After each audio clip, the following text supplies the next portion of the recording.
All right, in this video, I'm going to be working on extending my driveway with some processed gravel, dry stacking a stone wall, and planting some flowers. So stick around and hopefully you find some inspiration for your own projects.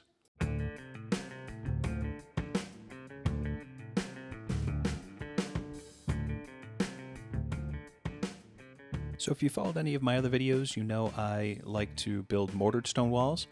I am choosing to dry stack this one because it's an extension of an existing dry stack wall. And it's late in the season, so it's pretty cold when I'm doing this, and I don't have to worry about when the mortar's going to set up. For me, dry stacking isn't terribly difficult. I find it mainly about just a couple of big things. First is really good base or drainage. I'm building this wall on top of riprap, and it is pretty stable. I'm making sure the wall is deeper or wider than it is tall. And I'm making sure each rock is stable. So whenever I place a rock, I'm making sure it has no movement before I put something else on top of it. Otherwise, I'm going to shim it or put little chips or anything else underneath it. That way, no matter what I do to that stone, it's going to be nice and stable. So the processed gravel I would have loved to do in lifts, but I did put it down a little thick in this instance. But it's late in the fall, and I'm going to have all winter long for it to settle before I put any more material down.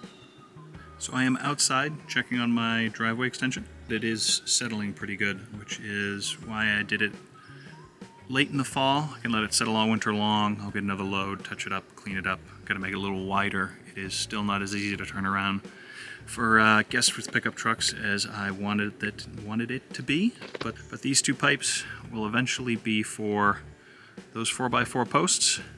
It's going to be really easy to add those in after the fact, but I knew this was going to be settling and moving. So I wanted to wait. So what this is, a 6-inch piece of PVC pipe, just some scrap from another older project. A 4x4 will slide right down inside that, and then I can just put some play sand around it to shore it up. All right, and now I am prepping the posts so I can continue my fence. And the first thing I'm doing is drawing a level line around the posts, so I've got a guide to cut these down and keep them relatively flat. Now I couldn't do a plunge cut with my jigsaw here, so I started a small hole with my handsaw and then went ahead around the outside perimeter with the jigsaw. It made cutting these a lot easier than doing the whole thing by hand.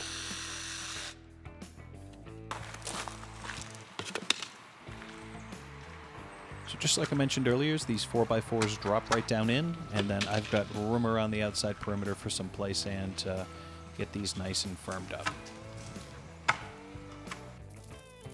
And here I'm just putting a little bit in at a time and then tamping it to make sure I'm happy with where they're positioned and how level they are.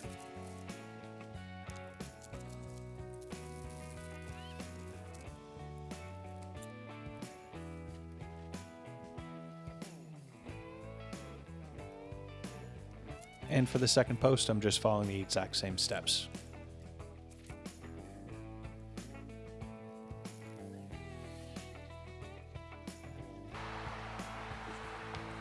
To dress up the posts, I'm taking a piece of this 4x4 vinyl sleeve and I'm cutting it in half. These are, I believe, 8 feet long, so I end up with 4-foot posts. And they do cut quite well with just a circular saw, but you've got to make 2 passes, at least with a 6-inch blade. And the same goes for cutting these 4x4s. I had to do 2 passes to get all the way through.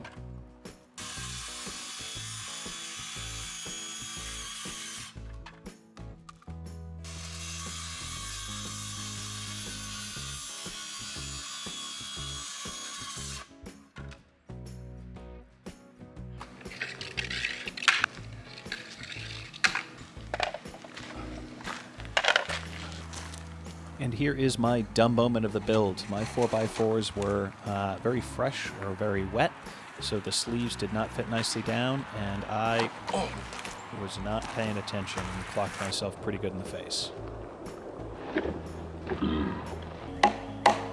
And to add a little insult to injury, the head of my rubber mallet kept falling off.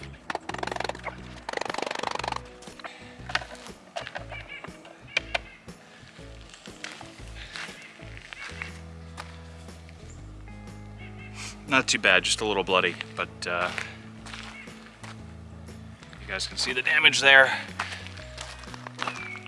Don't rush, otherwise mistakes happen.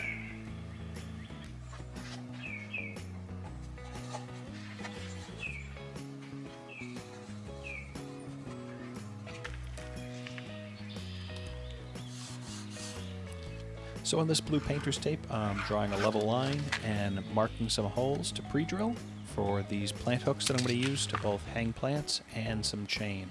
Serve as a nice little visual boundary between the edge of the yard or the edge of the wall in the driveway. I found this pre-drilling pretty much a necessity. It prevents any kind of weird bubbles or cracking or deforming of the vinyl, and just makes putting everything together a lot easier.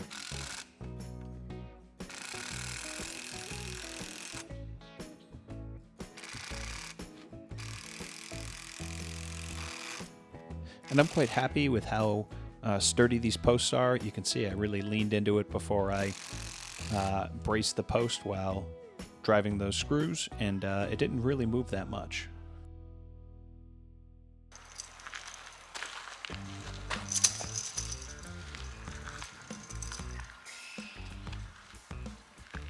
Alright, so you can see I've got this post and chain fence post up here, and it just continues down over here. I thought this worked well for me. I put the hanging flower baskets on it too. It's a nice little twist, and I don't have to worry about the grade change. It just kind of flows nicely.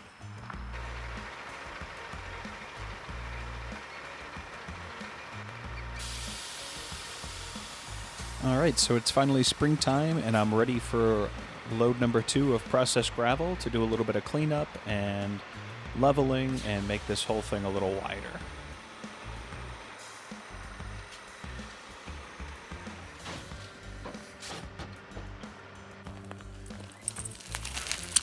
What's going on, puppies?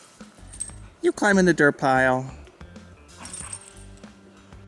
Alright, so prior to spreading the material, I'm just kind of cleaning up anything sticks or twigs or organic, and I am stashing some off to the side here for some future projects.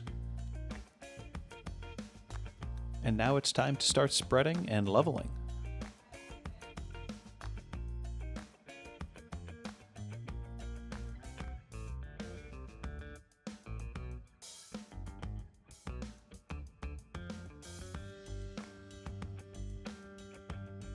Now for the really fun part, it's time to start making the yard look nice. So I'm doing the hanging baskets to go on the posts, and I've got a couple of pots to go around by the fireplace. And right around the same time, I was gifted a clematis plant, so I got a trellis set up here for it to climb, and this will serve as a nice little backdrop to the walk I've got leading up to the fireplace. And while I'm over here, I'm going to give my boxwoods a little bit of love, just some 10-10-10 fertilizer, and freshen up the mulch.